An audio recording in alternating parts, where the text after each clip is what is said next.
¿Alguna vez te has preguntado sobre los misterios que se escondían en el corazón del Imperio Romano, mucho antes de que el cristianismo se convirtiera en la religión dominante? Hoy vamos a viajar en el tiempo para desentrañar uno de los cultos más enigmáticos y fascinantes de la antigüedad: el mitraísmo. ¿Quién era Mitra? ¿Cómo era posible que sus seguidores, desde soldados hasta comerciantes, se reunieran en secreto en cuevas subterráneas para celebrar sus ritos? Prepárate, porque lo que vamos a descubrir juntos podría cambiar tu visión de la historia antigua para siempre. El mitraísmo era una religión de misterio, lo que significa que sus enseñanzas y rituales más profundos solo se revelaban a los iniciados. No tenemos textos sagrados escritos por ellos mismos, como la Biblia o el Corán. Todo lo que sabemos proviene de la arqueología y de lo que otros, a veces sus rivales, escribieron sobre ellos. Esto lo convierte en un rompecabezas histórico fascinante. El centro de este culto era el dios Mitra. Pero, ¿de dónde viene este dios? Su origen se remonta a la antigua Persia, actual Irán, donde una deidad llamada Mitra aparece en los textos zoroástricos como un dios de los contratos, la verdad y la luz. Sin embargo, el Mitra que adoraban los romanos no era exactamente el mismo. Era una versión adaptada, una reinvención para el mundo grecorromano. El culto romano de Mitra parece haber surgido de repente, alrededor del siglo I después de Cristo. Se extendió como la pólvora por todo el imperio, especialmente entre los legionarios romanos. Desde las fronteras de Britania hasta los desiertos de Siria, encontramos los restos de sus templos, llamados mitreos.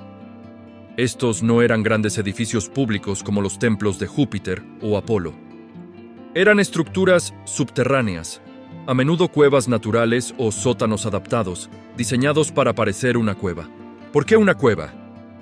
Porque el acto central de su mitología, el que vemos repetido en casi todas las representaciones artísticas, tiene lugar en una. Hablemos de esa imagen icónica, la tauroctonía. Es la escena que define el mitraísmo. En ella vemos a Mitra, un joven vigoroso vestido con un gorro frigio y una capa que ondea, arrodillado sobre un toro mientras le clava una daga en el cuello. Pero la escena es mucho más compleja. Un perro y una serpiente lamen la sangre que brota de la herida del toro. Un escorpión ataca los genitales del animal. A menudo también vemos un cuervo, y en la parte superior las figuras del sol y la luna. Y de la cola del toro a veces brotan espigas de trigo. ¿Qué significa todo esto? Los historiadores han debatido durante siglos. Una teoría popular es que la escena no representa un simple sacrificio animal, sino un complejo mapa estelar. Mitra sería el héroe que controla el cosmos, y el sacrificio del toro representaría la precesión de los equinoccios, un fenómeno astronómico que marcaba el cambio de una era cósmica a otra. El toro representaría la constelación de Tauro, el perro a Canis Minor, la serpiente a Hidra, y así sucesivamente. Según esta interpretación, el mitraísmo era una religión con un profundo conocimiento astronómico, una especie de astrología sagrada. Otra teoría sugiere que la escena es una historia de creación. Al sacrificar al toro primordial, Mitra libera la vida al mundo. La sangre que bebe el perro y la serpiente, y el trigo que brota de la cola, simbolizan la fertilidad y la abundancia que nacen de este acto sacrificial. Mitra no es un destructor, sino un creador y salvador que trae orden y vida al universo. Ser un seguidor de Mitra no era fácil. El culto era exclusivamente masculino y tenía una estricta estructura jerárquica con 7 grados de iniciación. Cada grado tenía su propio nombre y simbolismo. El iniciado comenzaba como Córax, el cuervo. Luego ascendía a Ninfus, el novio, Miles, el soldado, Leo, el león, Perses, el persa, Heliodromus, el corredor solar, y finalmente, Pater, el padre, el líder de la comunidad local. Cada grado implicaba pruebas y rituales secretos. Imagina la escena. Un pequeño grupo de hombres reunidos a la luz de las antorchas en un mitreo oscuro y húmedo. Los bancos de piedra a cada lado, donde se sentaban para celebrar banquetes rituales, compartiendo pan y vino en una ceremonia que recordaba su conexión con el dios. Estos banquetes no eran solo una comida, eran una recreación del banquete que Mitra compartió con el dios Sol después de matar al toro. Eran un acto de comunión, de hermandad. La popularidad del mitraísmo entre los soldados es fácil de entender. Ofrecía un sentido de camaradería, una hermandad que trascendía el rango militar. Prometía orden en un mundo caótico y, posiblemente, una forma de salvación o una vida mejor después de la muerte. Los valores de lealtad, disciplina y valentía, tan importantes en el ejército, resonaban con las enseñanzas del culto. Pero no solo los soldados eran seguidores. También encontramos comerciantes, funcionarios e incluso algunos esclavos liberados. A pesar de su popularidad, que alcanzó su punto álgido en el siglo III, el mitraísmo enfrentó un rival formidable, el cristianismo. Ambas religiones compartían algunas similitudes superficiales que no pasaron desapercibidas para los primeros padres de la Iglesia. Ambas tenían un Salvador, celebraban banquetes rituales con pan y vino, hablaban de una especie de renacimiento y tenían fuertes códigos morales. Algunos escritores cristianos incluso acusaron a los mitraístas de ser una imitación diabólica de su propia fe. La competencia fue feroz, pero mientras el cristianismo era una religión abierta a todos, hombres y mujeres, ricos y pobres, y se organizaba de manera muy eficaz, el mitraísmo permaneció exclusivo y secreto.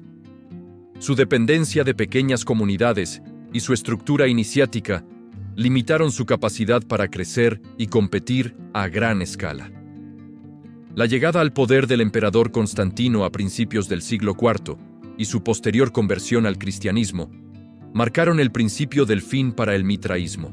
Con el apoyo imperial, el cristianismo se convirtió en la fuerza dominante. Los cultos paganos, incluido el de Mitra, comenzaron a ser perseguidos.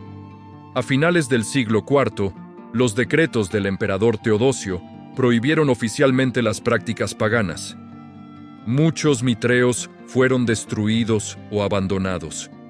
Algunos fueron deliberadamente profanados y sobre sus ruinas se construyeron iglesias, un símbolo poderoso del triunfo del cristianismo.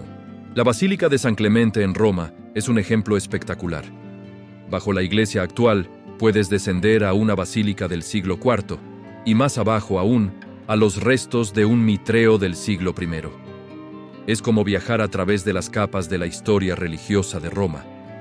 Así, el culto a Mitra, que una vez resonó en los campamentos militares y las ciudades portuarias de todo el Imperio Romano, se desvaneció en la oscuridad de la historia.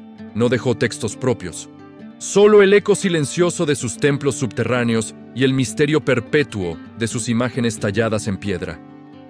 Pero su legado perdura. El mitraísmo nos muestra una faceta diferente de la espiritualidad romana, una más personal e intensa que los cultos estatales.